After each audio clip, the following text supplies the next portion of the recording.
તો સૌથી અગત્યના સમાચાર તમારા સૌ માટે આવી રહ્યા છે દોસ્તો કે વરાપ અને વરસાદના નવા રાઉન્ડની માહિતી। જી હા દોસ્તો, સૌથી અગત્યની માહિતી તમે સૌ જાણી લેજો કે વરસાદને કારણે ગરમી અને બફારામાંથી લોકોને રાહત મળવાની શક્યતા છે હવે, કારણ કે શહેરના નીચાણવાળા વિસ્તારોમાં પાણી ભરવાની સ્થિતિ પણ ઉપસ્થિત ન થાય તે માટે તંત્ર દ્વારા પણ નજર રાખવામાં આવી રહી છે। દોસ્તો આપને ખાસ વાત જણાવીને તો મધ્ય અને ઉત્તર ગુજરાતના અનેક જિલ્લાઓમાં પણ વરસાદની આગાહી કરવામાં આવી છે, જેમાં મહીસાગર, પંચમહાલ, ખેડા, સાબરકાંઠા, અરવલ્લી અને છોટા ઉદેપુરમાં વરસાદનું જોર વધી શકે છે। આ ઉપરાંત દાહોદ, નર્મદા, તાપી અને ડાંગ સહિતના વિસ્તારોમાં ભારેથી અતિભારે વરસાદની શક્યતા વ્યક્ત કરવામાં આવી છે।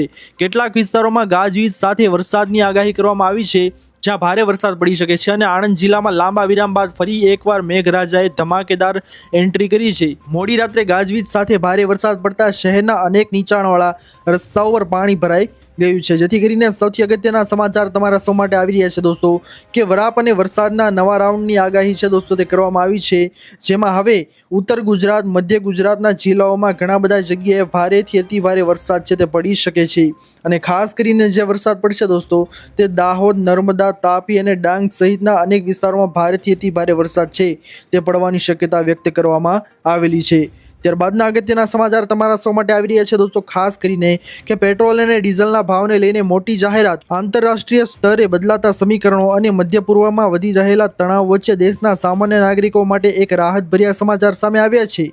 અમેરિકા અને ઈરાન વચ્ચે સંભવિત યુદ્ધના વાદળો ઘેરાવાને કારણે વૈશ્વિક બજારમાં ક્રૂડ ઓઇલના ભાવ ફરી એકવાર ઉપર તરફ જઈ રહ્યા છે, જેના કારણે ઓઇલ માર્કેટ કંપનીઓ એટલે કે OMCs પર આર્થિક દબાણ સતત વધી રહ્યું છે।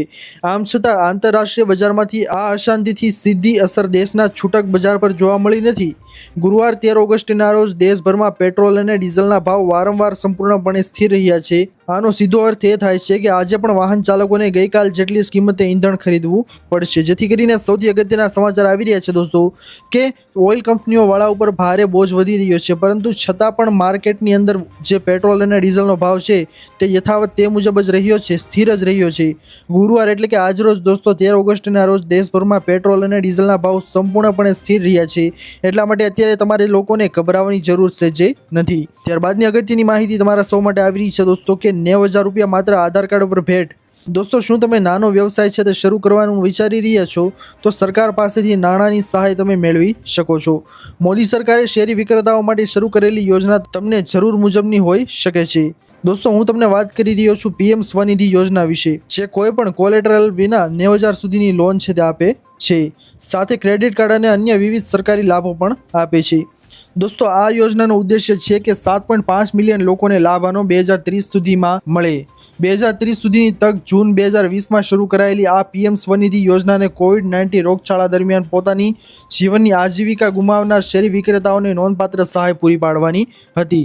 એટલે કે દોસ્તો COVID-19ની અંદર ઘણા બધા લોકો છે તેઓએ તેમના પરિવારને ગુમાવ્યા હતા, જેના કારણે દોસ્તો PM મોદી દ્વારા આ યોજના છે તે શરૂ કરવામાં આવી હતી, જેથી કરીને કોઈ પણ લોકો નાનો એવો બિઝનેસ છે તે શરૂ કરીને પોતાની આજીવિકા છે તેનું સાધન તેમને બની શકે અને પોતાનું રોજિંદુ જીવન છે તે જીવી શકે, તેના માટે આ સહાય યોજના છે તે બહાર પાડવામાં આવેલી હતી, જેથી કરીને દોસ્તો 7.5 મિલિયન લોકો છે તે 2030 સુધીમાં આનો લાભ લઈ શકે તેવી આશા છે તે PM મોદીની છે।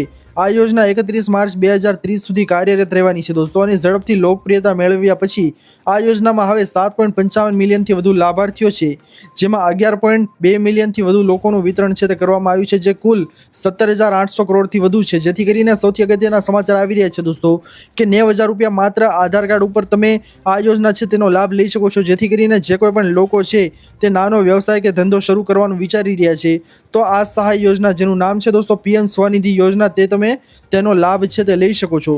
તો ખાસ અને અગત્યની માહિતી છે તમામ લોકો માટે। ત્યારબાદના મોટા સમાચાર આવી રહ્યા છે દોસ્તો કે તહેવારો પર તમને મળશે મોટો ઝટકો, મોંઘું થયું દોસ્તો આ વસ્તુ।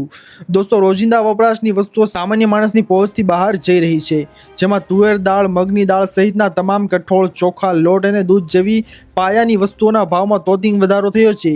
સરકારી આંકડા અનુસાર છેલ્લા વર્ષમાં દૂધ, કઠોળ અને તેલના ભાવમાં 10% સુધીનો વધારો છે તે નોંધાયો છે, અને આટલું બધું ઓછું હોય તેમ ગરીબોની કસ્તુરી ગણાતી ડુંગળી અને લીલા શાકભાજીના ભાવ પણ બેકાબુ બન્યા છે। હવે દોસ્તો મોંઘવારી છે તે દિવસે ને દાડે બેલગામ થતી જાય છે, અને તેના પર તંત્ર કે સરકારનો કોઈ કાબુ ન હોય તેવી સ્થિતિ સર્જાઈ છે।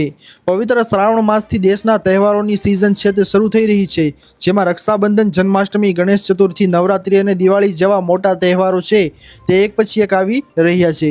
ત્યારે મોંઘવારીના કારણે તહેવારોના રંગમાં ભંગ થાય તેવું પણ નોંધાઈ રહ્યું છે, જેથી કરીને સૌથી અગત્યના સમાચાર છે દોસ્તો કે તહેવારો ઉપર મોટો ઝટકો મળવાનો છે। અને દોસ્તો આ બધું શા માટે થઈ રહ્યું છે તેના વિશે તમને સૌને વાત કરીએ ને તો તમને બધાને ખબર જ છે કે ઈરાન યુદ્ધ, વૈકલ્પિક દબાણ અને નબળું ચોમાસું છે તે આનું મોટું જવાબદાર છે।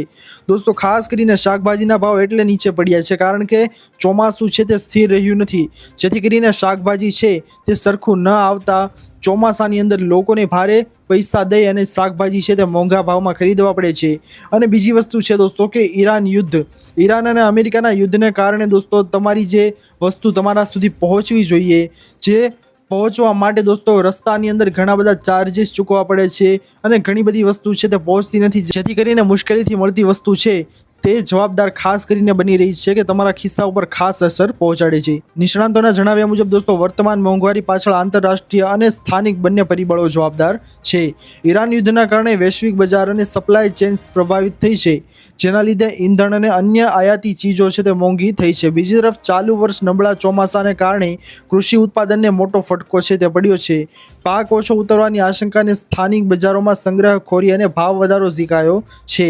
આ તમામ પરિબળોને લીધે મધ્યમ વર્ગ માટે આ વર્ષે ઉત્સવો ઉજવવા માટે ભારે આર્થિક બોજ સમાન બની રહેશે અને બેલગામ મોંઘવારી સામે જનતા લાચાર બનીને રાહતની આશા રાખી રહી છે। હવે આગળ શું થશે દોસ્તો આ મોંઘવારીના કારણે તે આપણે સૌએ જોવાનું રહેશે। ત્યારબાદની માહિતી આગળ આપવા માટે આવી રહી છે દોસ્તો કે સપ્ટેમ્બર મહિનાની આગાહી, અંબાલાલ પટેલની આગાહી આવી ગઈ છે દોસ્તો। તો દોસ્તો અંબાલાલ પટેલના અનુમાન મુજબ ઓગસ્ટના અંત અને સપ્ટેમ્બરની શરૂઆત દરમિયાન અરબી સમુદ્ર પણ સક્રિય થઈ શકે છે। જો અરબી સમુદ્ર તરફથી કોઈ અસરકારક હવામાન પ્રણાલી વિકસે તો તેની અસર સૌરાષ્ટ્રના દરિયાકાંઠાના વિસ્તારોમાં જોવા મળી શકે છે। આપ સૌને જણાવીને દોસ્તો તો દ્વારકા, પોરબંદર અને જામનગરમાં વરસાદી ઝાપટા પડવાની સંભાવના તેમણે વ્યક્ત કરી છે। તેમણે સપ્ટેમ્બર મહિનાને લઈને પણ અનેક તબક્કામાં વરસાદની શક્યતા દર્શાવી છે। જણાવીને તમને તો 6 થી 9 સપ્ટેમ્બર દરમિયાન વરસાદ થઈ શકે છે અને ગણેશ ચતુર્થીની આસપાસ પણ કેટલાક વિસ્તારોમાં ભારે વરસાદી ઝાપટા પડવાની સંભાવના જણાવાઈ છે।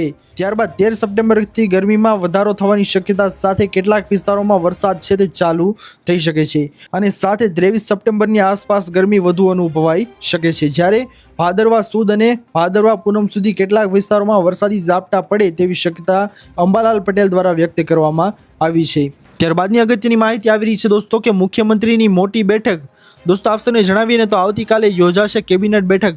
આવતીકાલે 10 વાગે મુખ્યમંત્રી ભૂપેન્દ્ર પટેલની અધ્યક્ષતામાં રાજ્યની કેબિનેટની મહત્વપૂર્ણ બેઠક યોજાશે, જેમાં બેઠકમાં રાજ્યમાં ભારે વરસાદથી સર્જાયેલી પરિસ્થિતિ અને અસરગ્રસ્ત વિસ્તારોમાં ચાલી રહેલા સહાય સર્વેની કામગીરીની સમીક્ષા કરવામાં આવશે। ખેડૂતોના પાકને થયેલા નુકસાન અંગેના સર્વે અને સહાય અંગે પણ ચર્ચા થશે।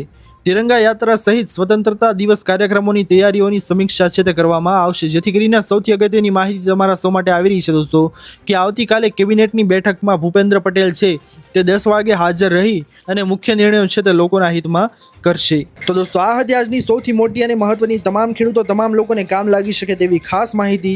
આશા કરું છું દોસ્તો કે આપ સૌને આજની આ મહત્વની માહિતીઓ છે તે પસંદ આવી હશે। જો પસંદ આવી હોય દોસ્તો તો વિડીયોને લાઇક કરવાનું ભૂલતા નહીં। ચેનલ પર નવા આવ્યા હો તો અમારી યુટ્યુબ ચેનલને સબસ્ક્રાઇબ કરી અને બાજુમાં આપેલા બેલ આઇકનને પણ પ્રેસ કરી દેજો, જેના લીધે આવી જ મહત્વની માહિતી આપ સૌને આ ચેનલના માધ્યમથી મળતી રહે। મળીએ દોસ્તો હવે પછીના વિડીયોમાં, ત્યાર સુધી જય હિન્દ, વંદે માતરમ।